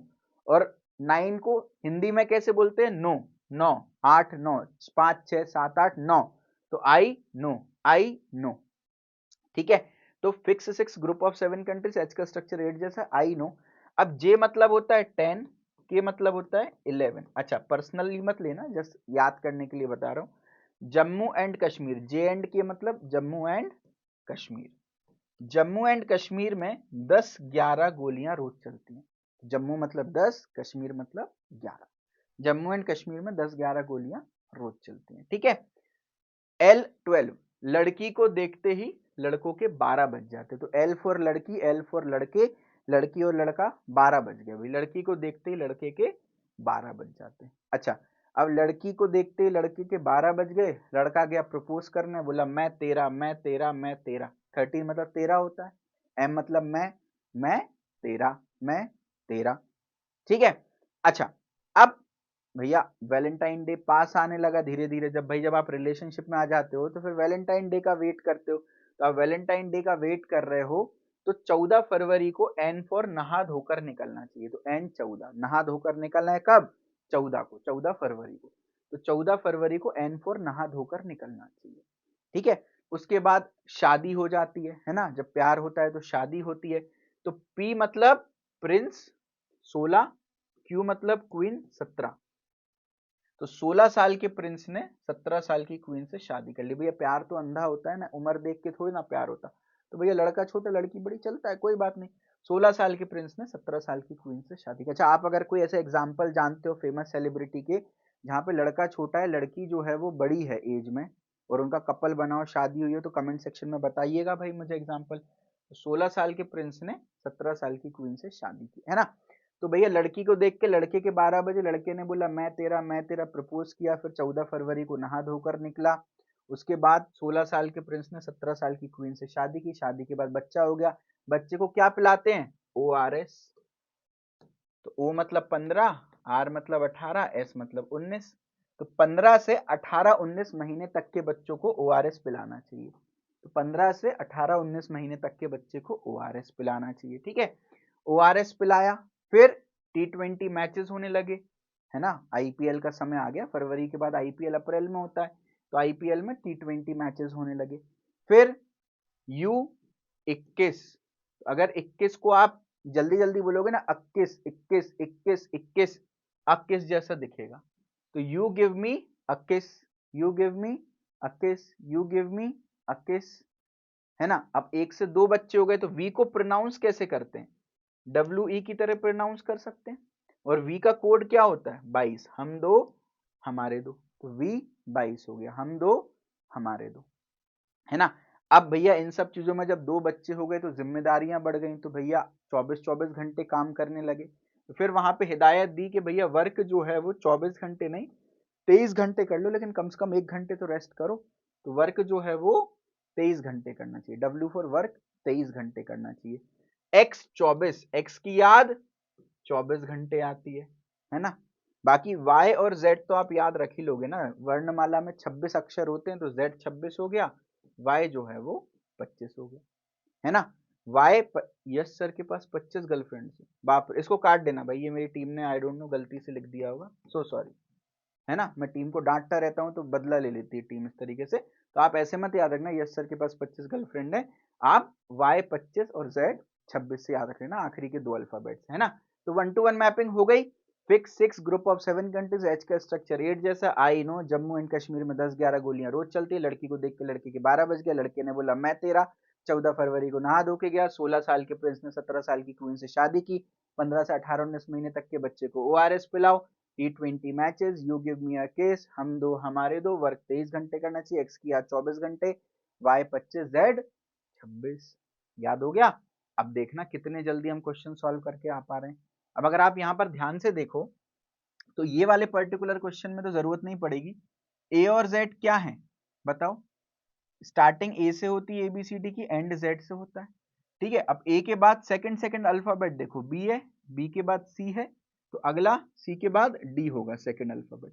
यहाँ रिवर्स चल रहे हैं, जेड के पहले वाई आया, वाई के पहले एक्स आया, एक्स के पहले डब्ल्यू आएगा, तो W D will be the correct. तो ए के बाद बी, बी के बाद सी के बाद डी, जेड के पहले वाई, वाई के पहले एक्स, एक्स के पहले डब्ल्यू। तो आगे रिवर्स चल रहा है, पीछे फॉरवर्ड चल रहा है, W D is the answer. अब इसको देखो भाई, अब आप यहाँ पे ध्यान से देखना, 23 में 3 कम किए तो 20 बने, 20 में 3 कम किए तो 17 बने, और 17 में 3 कम किए तो 14 बने। अब आप देखो ये कोड लिखे हैं, वर्क 23 घंटे करना चाहिए, W23, T20 मैचेस हो गए, नहा धो के 14 फरवरी को निकलना चाहिए। तो 17 किसका कोड है, 16 साल के प्रिंस ने 17 साल की क्वीन से शादी की, तो 17 जो है वो क्वीन का सिंबल है। या आप इसको ऐसे भी कर सकते हो, W है, T है, डैश है, N है, तो आप W और T के बीच में डिफरेंस देख लो, PQRST UVW, दो का अंतर आ रहा है, तो दो का अंतर कर लो, MNOPQRST UVW, दो का अंतर, तो यहां से भी आप क्यों निकाल सकते हो, आपका चॉइस है। अब देखो इसमें थोड़ा सा टाइम लगा, यहाँ हमने थोड़ा सा टाइम बचा लिया, 10-10 सेकंड का जो हम समय बचाते हैं that can make big difference, है ना। तो ये फॉरवर्ड मैपिंग आप बहुत अच्छी तरीके से याद रख लेना, ठीक है। जैसे ये फॉरवर्ड मैपिंग काम आती है, ऐसी रिवर्स मैपिंग भी काम आती है, तो रिवर्स मैपिंग पर भी क्वेश्चन देखते हैं। देखिए जैसे ए को 1, बी को 2, सी को 3, डी को 4, ई को 5 माना, इसको फॉरवर्ड मैपिंग बोलते हैं। अगर हम उल्टा कर दें, मतलब z को 1 मान ले, y को 2 मान ले, x को 3 मान ले, w को 4 मान ले, v को 5 मान ले, इसको 6 मान ले, इसको 7 मान ले, इसको 8 मान ले, इसको 9 मान ले, इसको 10 मान ले, तो इसको बोलते हैं रिवर्स मैपिंग, जहां पे z को 1 और a को 26 मान रहे हो, ठीक है। This is called as reverse mapping. आप देखो भाई, अच्छा इसी में एक चीज समझते हैं, conjugate pair, this is very very important. आपको अभी लेटर सीरीज नंबर सीरीज में इसकी इंपॉर्टेंस नहीं समझ में आएगी, कोडिंग डिकोडिंग में इंपॉर्टेंस समझ में आएगी। कॉन्जुगेट पेयर क्या होते हैं, देखो अगर फॉरवर्ड से देखें तो a नंबर 1 है, बैकवर्ड से देखें तो z नंबर 1 है, तो इस हिसाब से a और z भाई भाई हुए। फॉरवर्ड से देखें तो b नंबर 2 है, बैकवर्ड से देखें तो y नंबर 2 है, तो b और y भाई भाई हो गए। फॉरवर्ड से देखें तो c नंबर 3 है, बैकवर्ड से देखें तो x नंबर 3 है, c और x भाई भाई हो गए। तो किसी भी नंबर का कॉन्जुगेट पेयर आपसे पूछ लिया जाए, m का कॉन्जुगेट पेयर क्या है, तो आप बोलोगे भैया फॉरवर्ड से देखें तो 13वें नंबर पे n है, बैकवर्ड से देखें तो 13वें नंबर पे n है, तो m और n कॉन्जुगेट पेयर हो गए। तो कॉन्जुगेट पेयर कैसे लिखते हैं, देखो टोटल 26 अल्फाबेट्स होते हैं, 26 का आधा कर दो 13, तो एक लाइन में 13 अल्फाबेट लिखो, ए से लेके एम तक लाइन से लिखो, फिर एन ऐसे लिख दो, और इस तरीके से देखो, इस तरीके से जाना है, ए से लेके एम तक ऐसे गए, फिर इस तरह से आना है एन से लेके जेड तक, अपने आप सामने आमने सामने कॉन्जुगेट पेयर बन जाएंगे, एम का एन, एल का ओ, के का पी, जे का क्यू, आई का आर, एच का एस, जी का टी, एफ का यू, इस तरीके से। तरीका नंबर 1 इसको करने का, तो ये आप वही जैसे मैंने बताया रफ शीट में पीछे लिख सकते हो आप, है ना, जब इंस्ट्रक्शन का टाइम होगा तब लिख सकते हो उसको भी, जैसे ए से जेड तक ये लिखोगे, साथ में ये भी लिख लेना, एक तरीका। दूसरा तरीका होता है इसका, नंबर और उसके कॉन्जुगेट में, नंबर या अल्फाबेट ले लो और उसके कॉन्जुगेट में, नंबर लिखना यहाँ गलत होगा, अल्फाबेट लिखो और उसके कॉन्जुगेट का जो सम होता है फॉरवर्ड मैपिंग के हिसाब से वो 27 होता है। अगर मैं आपसे पूछूं कि यार भैया P का कॉन्जुगेट निकाल दो, क्या है, तो आप बोलोगे भैया पी की फॉरवर्ड मैपिंग का नंबर बताना। 16 साल के प्रिंस ने 17 साल की क्वीन से शादी की, 16 है plus dash is equal to 27। 16 में क्या जोड़ें कि 27 बन जाए? आप बोलोगे भैया 16 में 11 जोड़ दो तो ये 27 बन जाएगा। अच्छा, फॉरवर्ड मैपिंग के हिसाब से 11 क्या होता है? जम्मू एंड कश्मीर में 10-11 गोलियां, जम्मू में 10, कश्मीर में 11।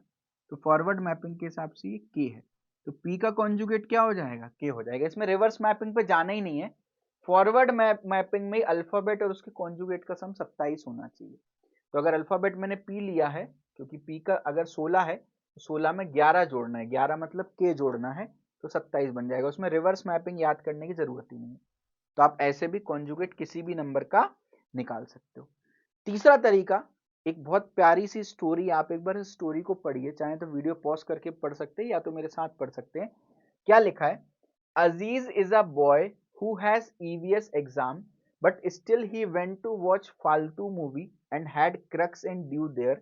He went to watch movie on exam day because his mind is great as his result of higher secondary and inter was good, but his father became angry on his this act and hence decided to marry him with Jungle Queen. On his marriage he wore kurta pajama with Lotto shoes. Now after his marriage he is no more a boy, he is a man now. Story क्या है कि अजीज एक लड़का है जिसका EVS environmental studies का exam है, लेकिन ईवीएस वाले दिन भी वो मूवी देखने चला गया। मूवी का नाम है फालतू। आपने गाना सुना होगा, आलतू जलालतू आई बला को टालतू, टेंशन वेंशन छोड़ दे बच्चा हो जा फुली फालतू। आपने वो गाना भी सुना होगा, 4 बज गए लेकिन पार्टी अभी बाकी है, राइट? तो ये गाना जो है ये फालतू मूवी के, राइट? तो वो फालतू मूवी देखने चला गया, वहां पर उसने क्रक्स खाए और due P. Due is cold drink, crux is Kurkure type का होता है, वो खाया। वो एग्जाम वाले दिन भी मूवी देखने क्यों चला गया? क्योंकि उसका माइंड ग्रेट था। माइंड ग्रेट कैसे पता चला? क्योंकि उसका हायर सेकेंडरी और इंटर का रिजल्ट अच्छा था। हायर सेकेंडरी मतलब होता है 10th, इंटर मतलब होता है 12th। 10th और 12th का रिजल्ट अच्छा था। लेकिन जैसे ही पिताजी को पता चला कि भैया एग्जाम वाले दिन मूवी देखने गए, तो पिताजी जो है गुस्सा हो गए। और अपने यहाँ घर वालों में क्या है, भैया लड़का बड़ा हो रहा है बिगड़ ना जाए, गुस्से का तरीका क्या होता है? शादी करा दो। तो पिताजी ने बोला भैया शादी करा दें। शादी कराई जंगल की रानी से, जंगल क्वीन से, ठीक है।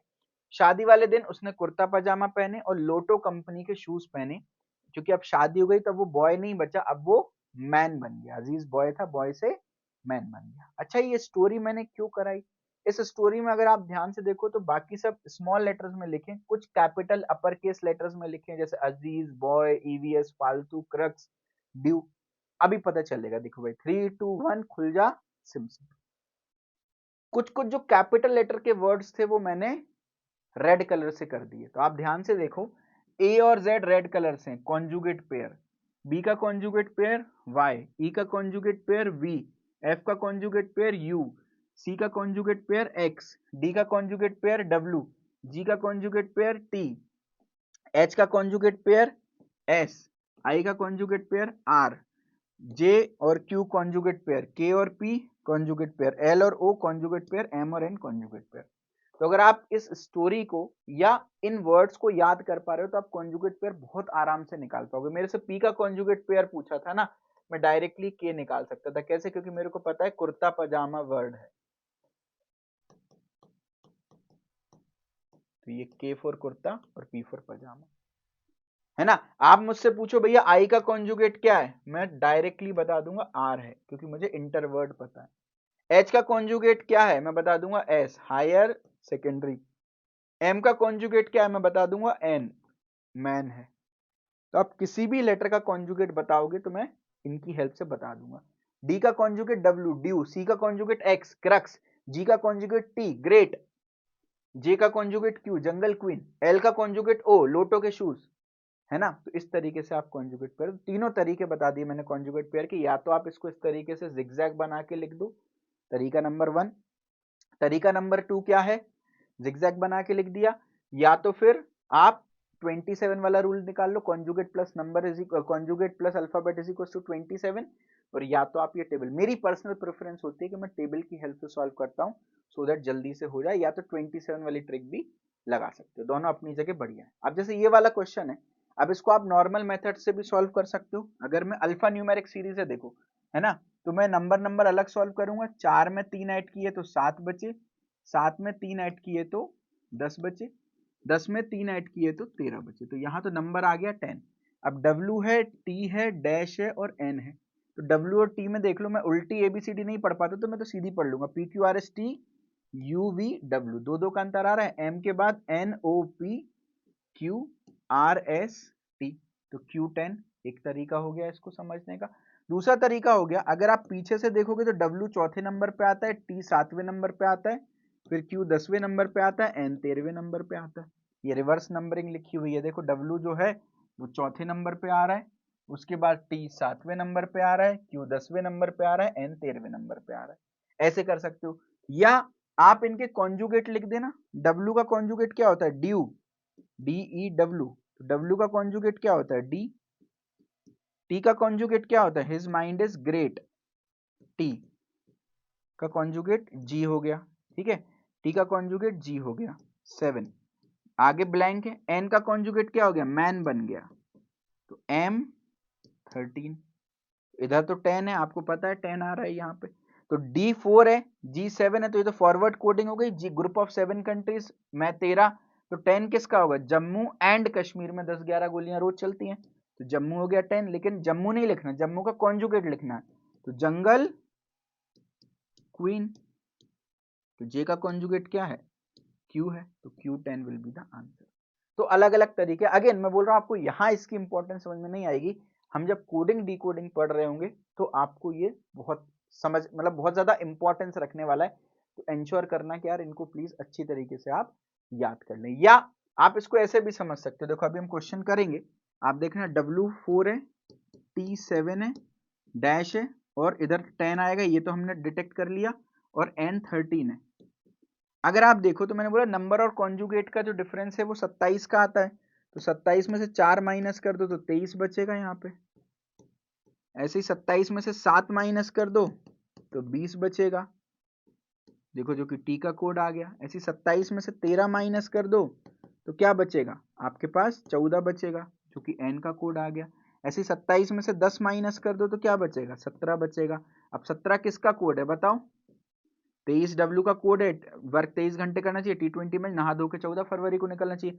17, 16 साल के प्रिंस ने 17 साल की क्वीन से शादी की, तो 17 जो है वो Q का कोड है, तो Q10 will be the correct answer. तो मल्टीपल अप्रोचेस हो सकते हैं क्वेश्चन को सॉल्व करने के लिए, जो आपको पसंद है वो समझ लेना, ठीक है। तो अल्फाबेट सीरीज क्या होती है, बेसिक आइडिया ले लिया। फॉरवर्ड मैपिंग, रिवर्स मैपिंग क्या होती है, अल्फा न्यूमेरिक सीरीज के भी कुछ क्वेश्चंस कर लिए, तो बेसिक अपन ने आइडिया ले लिया। अब कुछ प्रैक्टिस क्वेश्चंस देख लेते हैं। चलिए क्वेश्चन आपकी स्क्रीन पर है, आपको मिसिंग टर्म निकालना है सीरीज में। जी के बाद डैश है, फिर ओ है, फिर एस है, फिर डब्ल्यू है। अच्छा, जब भी डैश इमीडिएटली आ जाए ना, मतलब स्टार्टिंग के पोर्शन में हो, तो लॉजिक बनाने के लिए अपने कुछ टर्म्स चाहिए। अब स्टार्टिंग में तो है नहीं, तो अपन एंड से लॉजिक बनाना शुरू करते हैं।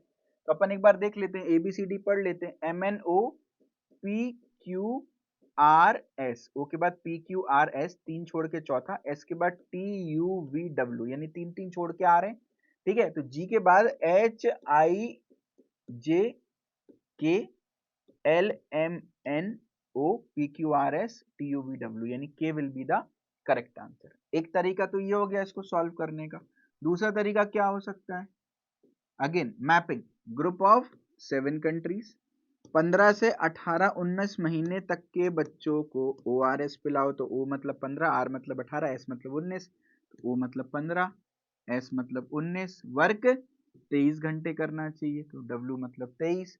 तो आप देखो 4-4 का डिफरेंस है, 15 में 4 जोड़ो 19 में 4 जोड़ो 23, 7 में 4 जोड़ो 11, तो जम्मू एंड कश्मीर में 10-11 गोलियां रोज चलती हैं, तो 11 इज फॉर कश्मीर। तो आप इसको इस तरीके से भी सॉल्व कर सकते हो, मर्जी आपकी है, जो मेथड आपको बेटर लगे, ठीक है। आगे देखो, इधर देखो भाई, PKSHVE, तो पहले पहले टर्म को देख लो, PS और V को देखते हैं। तो पहले PSV डैश, इससे पहला टर्म पता चल जाएगा यहाँ पे क्या आएगा, ठीक है। P के बाद QRSTUVWXY, तो यहाँ पे तो आ गया Y, ठीक है। अब अगर आप ध्यान से देखो तो सेकंड टर्म निकालना है, तो सेकंड टर्म के लिए सेकंड टर्म देख लो, तो यहाँ पे K है, इधर H है, इधर E है, और इधर डैश है। Second term KHE dash. Again पीछे से चलें तो E के बाद FGHIJK, दो छोड़ करके, ठीक है। तो यहाँ पर मैं क्या रखूं, ई के पहले डी और सी रख दूं तो इधर बी आना चाहिए, तो B C D E F G H I J K, तो Y B will be the correct answer. एक तरीका ये हो गया। दूसरा तरीका सॉल्व करने का, पी के है, एस एच है, वी ई है और डबल डैश हो गया ना, 2 अक्षर निकालने अपन को, ठीक है। तो एक डैश यानी डबल डैश 2 अक्षर के लिए, ठीक है। टर्म लिख दो भैया, 16 साल का प्रिंस, जम्मू एंड कश्मीर में 10-11 गोलियां, तो कश्मीर 11, ORS 15 से 18-19 महीने तक के बच्चे को ORS पिलाना चाहिए, 19, H का स्ट्रक्चर 8 जैसा, हम दो हमारे दो, V और E मतलब 5, ठीक है। अब इधर देखो, 16 में 3 जोड़े तो 19 बने, पहले पहले टर्म, 19 में 3 जोड़े तो 22 बने, +3 कर रहा हूं, 22 में 3 जोड़े तो 25 बने, 25 मतलब हो गया कैपिटल वाई। इधर देखो, 11 में 3 कम किए तो 8 बचे, 8 में 3 कम किए तो 5 बचे, 5 में 3 कम किए तो 2 बचे, 2 मतलब बी। यहाँ +3 +3 कर रहे हैं, है ना। तो इस तरीके से भी आप सॉल्व कर सकते हो चाहो तो, ठीक है। तो एक तरीका ये है। अच्छा, तीसरा तरीका, हमने पी के लिखा, एस एच लिखा, वीई लिखा, फिर डैश बनाया। अब हमने पहला टर्म y निकाल लिया किसी भी तरह, या तो आप इस तरीके से निकाल सकते हो या डायरेक्ट जो हमने अप्रोच फॉलो की। अब अगर आप ध्यान से देखो तो ये कॉन्जुगेट पेयर्स ही लिखे हैं आपस में, P और K, kurta pyjama, K for kurta, P for pyjama. Higher secondary, H for higher, S for secondary, conjugate pairs. अगर आप इनका सम देखोगे, 16 11 27, 19 8 का सम 27, 22 5 का सम 27, तो 25 में क्या जोड़े 27 बन जाए, 2 जोड़े 27 बन जाए, 2 मतलब B, है ना। अजीज इज अ बॉय, तो बी का कॉन्जुगेट वाई हो गया। ऐसे ईवीएस का एग्जाम था, तो ई का कॉन्जुगेट वी हो गया, है ना। तो ये सारे के सारे कॉन्जुगेट्स ही लिखे, तो वाई का कॉन्जुगेट क्या है, बी है। आप इस तरीके से भी सॉल्व कर सकते हो, मल्टीपल मेथड्स हैं इस क्वेश्चन को सॉल्व करने के, ठीक है। अगले क्वेश्चन पर मूव करते हैं। अब अगेन यहाँ पर आपको मैपिंग नहीं पता होगी ना, तो दिक्कत आ जाएगी। देखो, ई की मैपिंग क्या होती है, 5 होती है। जे मतलब जम्मू एंड कश्मीर में 10-11 गोलियां रोज चलती हैं, तो जम्मू मतलब 10, कश्मीर मतलब 11, 10-11 गोलियां, जम्मू इज 10। ORS 15 से 18-19 महीने तक के बच्चों को ORS पिलाओ, तो O इज 15, ठीक है। T20 मैचेस, तो अगर आप देखो तो 5-5 का डिफरेंस आ रहा है, 5 10 15 20, तो अगला 25 वाला होगा Y, तो अगला टर्म यहाँ पे Y आ गया। लेकिन अगर आप ध्यान से समझो तो E में 5 है तो ठीक है, J में लेकिन 10 की जगह 1 है, O में 6 है, T में 2 है। अब भैया 10 को 1 कैसे बना सकते हैं, सम ऑफ डिजिट्स देख लो ना यार। जब भी 2 डिजिट को 1 डिजिट में रिप्लेस करना है तो या तो सम ऑफ डिजिट करोगे, या डिफरेंस ऑफ डिजिट, या मल्टीप्लीकेशन या डिवीजन ऑफ डिजिट। यहाँ पे सम ऑफ डिजिट करो, 1 + 5 इज 6, इसलिए J के आगे 1 लिखा है, O के आगे 6 लिखा है। ऐसे ही 2 + 0 2 आया, इसलिए T के आगे 2 लिखा है। तो Y के आगे क्या लिखेंगे, 2 + 5 लिखेंगे, 25 ना लिख के 7 लिखेंगे, तो Y7 will be the correct answer, है ना। या इसको आप ऐसे भी, इजोटी तो हमको पता ही है ना, तो ये 5 होता है, ये 10 होता है, ये 15 होता है, ये 20 होता है, ये 25 होता है, तो ये इजोटी तो लिखा है EJOT, अगला Y आना चाहिए इजोटी कंप्लीट करने के लिए, ठीक है। 5-5 के गैप में, तो ये 5 है, 10 में 1 + 0 कर दिया तो 1 बचा, 1 + 5 कर दिया तो 6 बचा, 2 + 0 कर दिया तो 2 बचा, ऐसे 2 + 5 कर देंगे तो 7। 5 का एज इट इज 5 क्योंकि सिंगल डिजिट नंबर, ये 2 डिजिट होते तो सम ऑफ डिजिट कर देते, तो 5 1 6 2 आगे 7, तो Y7 will be the correct answer. This was a interesting question, बढ़िया क्वेश्चन था, ठीक है। इस कैटेगरी पर भी क्वेश्चन बन सकते हैं, ठीक है। अगला क्वेश्चन टीसीएस में पूछा गया, कई बार एकदम बिल्कुल अजीब टाइप का क्वेश्चन आ जाता है जो अनसॉल्वेबल काइंड ऑफ होता है, ठीक है। तो ये उन्हीं में से एक था। अब आप देखो भैया, 3 को भी एम दे दिया, 5 को भी एम दे दिया, है ना। इसमें इतना तो समझ में आ गया भैया, 3 के बाद 5 है, 5 के बाद 7 है, तो 7 के बाद 9 होना चाहिए, और 9 के बाद 11, दो का डिफरेंस है ना, +2 है ना, +2 9, 9 + 2 इज 11, +2 किया। अब इधर क्या लिखेंगे नाउ, दैट इज इंपॉर्टेंट, है ना। तो अब आप कुछ भी लॉजिक लगा लो, you will not be able to solve this question, मतलब one of the most toughest question. Tough तो नहीं बोलेंगे, थोड़ा वेग क्वेश्चन है भैया, इस तरह के क्वेश्चन ना आए तो बढ़िया, बट एग्जामिनर है, कुछ भी बना सकता है। अब आप ध्यान से देखो, जनवरी साल का पहला महीना होता है, फरवरी साल का दूसरा महीना होता है, मार्च साल का तीसरा महीना होता है, अप्रैल साल का चौथा महीना होता है, मई साल का 5वां महीना होता है, जून साल का छठा महीना होता है, जुलाई साल का 7वां महीना होता है, अगस्त साल का 8वां महीना होता है, सितंबर साल का 9वां महीना होता है, अक्टूबर साल का 10वां महीना होता है, नवंबर साल का 11वां महीना होता है, दिसंबर साल का 12वां नंबर महीना होता है। कुछ आपको चमका क्या यहाँ से, ध्यान से देखो। 3M, तीसरा महीना मार्च, M से शुरू होता है। 5वां महीना मई, M से शुरू होता है। 7वां महीना जुलाई, J से शुरू होता है। 11वां महीना नवंबर, N से शुरू होता है। तो 9वां महीना किससे शुरू होगा, S से शुरू होगा। तो 9S will be the correct answer. अब आप देखो भाई, है ना, एक बार इसी तरीके से लॉजिक बना था, जहां पर 1 मंडे को दिया गया था, 2 ट्यूसडे को दिया गया था, 3 वेडनेसडे को दिया गया था, 4 थर्सडे को दिया गया था, 5 जो है फ्राइडे को दिया गया था, 6 जो है वो सैटरडे को दिया गया था, और 7 जो है वो संडे को दिया गया था। तो क्वेश्चन आपका कुछ इस प्रकार बना था, 1M लिखा था, 3W लिखा था, 5F लिखा था। ठीक है, आगे आपको डिटेक्ट करना था क्या था। तो 1 3 5 के बाद 7 आएगा, M for Monday, W for Wednesday, F for Friday, तो S फॉर संडे। तो 7S इसका करेक्ट आंसर था, है ना। तो इस तरह के भी क्वेश्चन बन सकते हैं, जहां पर मंथ में या वीक में ले सकते हैं। हो सकता है संडे को 0 दें तो 0S बनता, 1 Monday, 2 Tuesday, 3 Wednesday, 4 Thursday, 5 Friday, 6 Saturday, इस तरह से भी बन सकता था। जहां पे आपको 0S दिया होता, 2T दिया होता, 4T दिया होता, अगला पूछा जाता, तो 0 संडे, 2 ट्यूसडे, 4 थर्सडे, 6 सैटरडे आ जाता, है ना। तो इस तरह के मल्टीपल लॉजिक्स जो है वो बन सकते हैं, बट अगेन इस तरह के क्वेश्चंस आएंगे तो भी हम कुछ कर नहीं सकते। Rare of the rare case मैंने 2-3 पॉसिबिलिटी जो बन सकती है वो बता दी, तो अगर आए तो आप अटेम्प्ट कर पाओ। ठीक है, अगली कैटेगरी पर मूव करते हैं। दिस इज इंपॉर्टेंट, इस तरह के बहुत क्वेश्चंस टीसीएस में पूछे गए। ऑब्वियसली जेठालाल बबीता नहीं दिया था, पर्सन के नाम लिखे थे।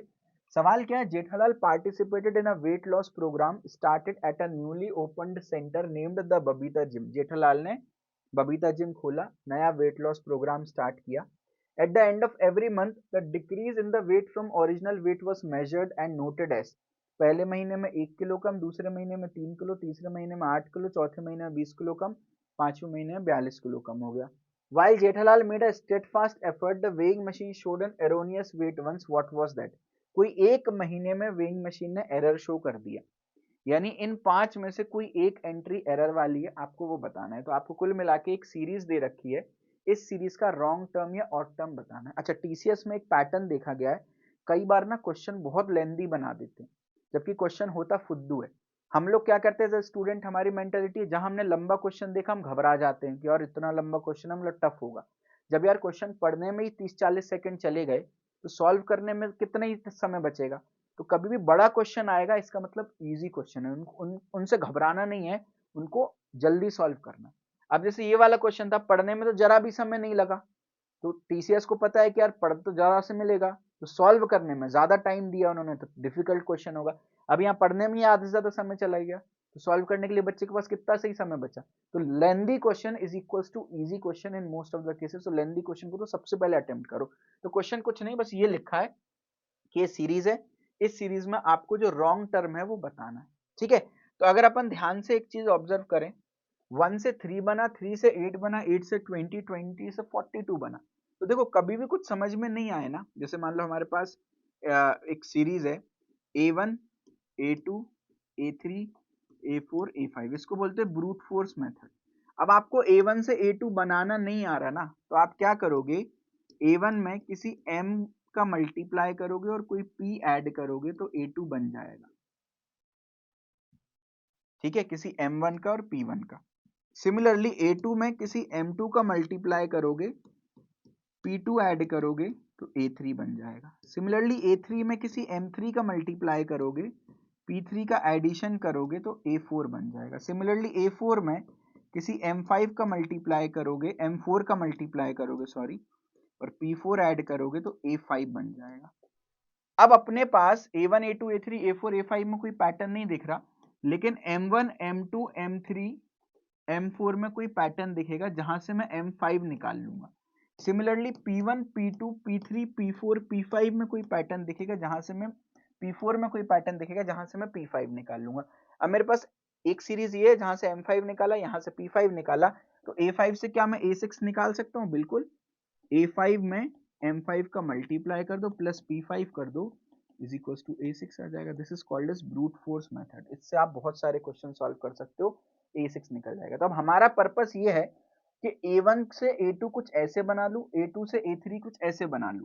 तो 2-3 करोगे तो अपने आप आपको M और P में पैटर्न दिखेगा। जैसे यहां पर एग्जांपल देखना, 1 को 3 बनाना है ना। अच्छा, ये जो P है ये पॉजिटिव भी हो सकता है, नेगेटिव भी हो सकता है। हो सकता है यहाँ पे मैं प्लस की जगह माइनस कर रहा हूँ, ठीक है, तो P नेगेटिव भी हो सकता है। 1 से 3 बनाना है तो मैं एक काम करूं, क्या 1 में अगर 2 का मल्टीप्लाई कर दूं और प्लस 1 कर दूं तो 3 बन जाएगा। सिमिलरली 3 से 8 बनाना है तो 3 में भी 2 का मल्टीप्लाई कर दूं और प्लस 2 कर दूं तो 8 बन जाएगा।